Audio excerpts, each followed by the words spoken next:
Gonzalo Lira was Epsteined. Let me explain. He was dispatched in the open so that you knew he was whacked. Now I know what they're going to say. No, it was pneumonia, or it was some intervening medical problem that would have happened anyway. It wasn't because of the fact that he was given terrible prison care, notwithstanding the fact that he was tortured before. No. It just so happened that this situation, this pneumothorax or edema, whatever, it happened. And look, that's just the way it goes. There is nothing to, there is no connection. So move along here. That's what they did with Epstein when they killed him in front of everyone. Let me say this again. They wanted you to know we got him. They could have disappeared him. Epstein could have just disappeared and nobody knew who he was. Nobody, I mean, people would have been a bit relieved. Oh, no. He flew into Teterboro Airport. They made sure he was taken to a federal, kind of a jail, so to speak, and killed there in front of everybody with hyoid bone and thyroid cartilage fracture, petechial hemorrhaging, and all of the indicia of homicide. Because they're going to say, we don't need to explain anything to you. Shut up, take our word for it, and move on. But he was a targeted problem. And that's the same thing with Gonzalo Lira. They could have disappeared him. He could have just disappeared if they wanted to get rid of him, because for some reason his YouTubes over the entire cacophony of the world in their disputatious execrations of Ukraine and everything. I mean, if his was so bad, they could have done it the easy way. Just like, I don't know where he is. Where is he? I don't know. Is he missing? Maybe he's missing. But no, they've got pictures of him and soldiers, and they wanted to let you know. And this is the hubris. This is the hubris of power. This is this sense of we can do whatever we want. How dare you? We're billionaires. We can do whatever we want. We're not going to let some punk decide to speak back. How dare? And it was unnecessary. It was unnecessary. And they know, first of all, in our country right now, in the U.S., anybody mentioning this? No! Not even close. They don't even know who Gonzalo Lira is. And God bless Tucker Carlson and Elon Musk for at least bringing some attention to it. But no, he'll go away. You know, there are these people who dissect the rich. Oh, no, just let it go. Just let it. And if something, God forbid, listen, please knock wood, something, how Assange is even with us, because that's what he is, a journalist who is speaking their mind. What if John Pilger, most Americans, who? I mean, think of this new swath, this new wave, this new contingent of journalists. What if they're elsewhere? Does anybody care anymore? No. And that's another thing.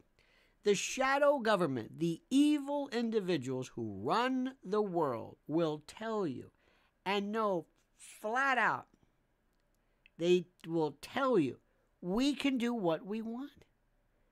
Nobody will say anything. An American citizen abducted, tortured, held against his will, perhaps dispatched through this cacophony, this cascade of medical problems. You mean to tell me somebody can say, whoa, hold it. Nothing happens to him. He's an American. Don't make it tough. You got that there, Borat? You know, Zelensky, you got that? Mr. Green shirt, you got that? Nothing happens to him. He's an American citizen. Don't make it, nothing. They didn't lift a finger. They don't care. They're gangsters. I don't even want to say they're psychopaths. People love that, sociopaths. They don't care. We, you, all of us, mean nothing to them.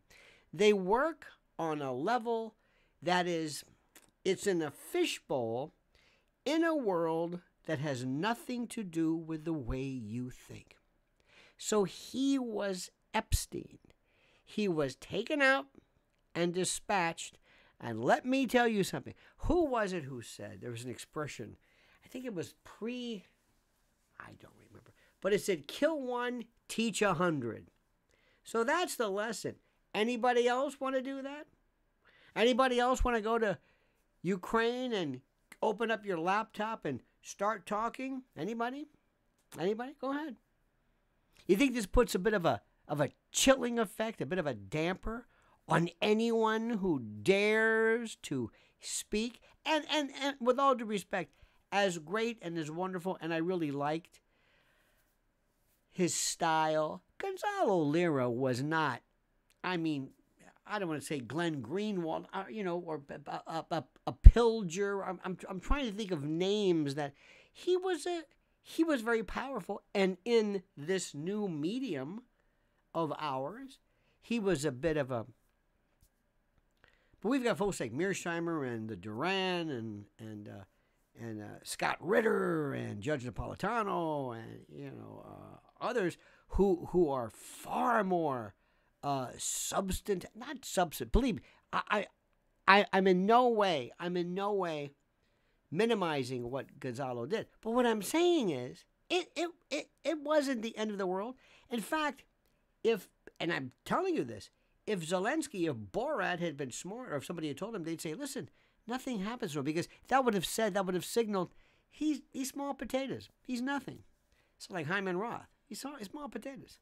Just speak. Go ahead. Say whatever you want. You don't scare us. You're not important. That's the best way to quell. Now you've martyred him.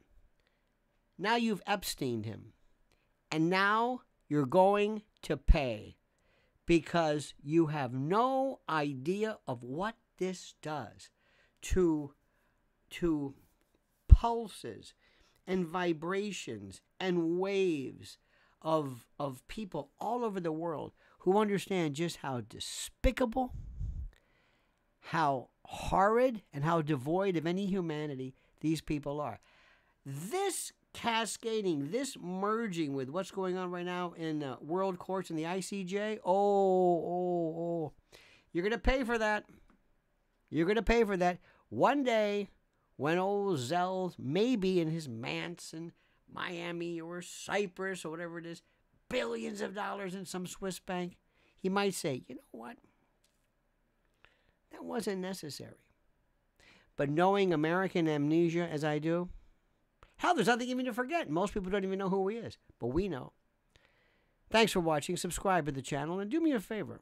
Comment as you see fit.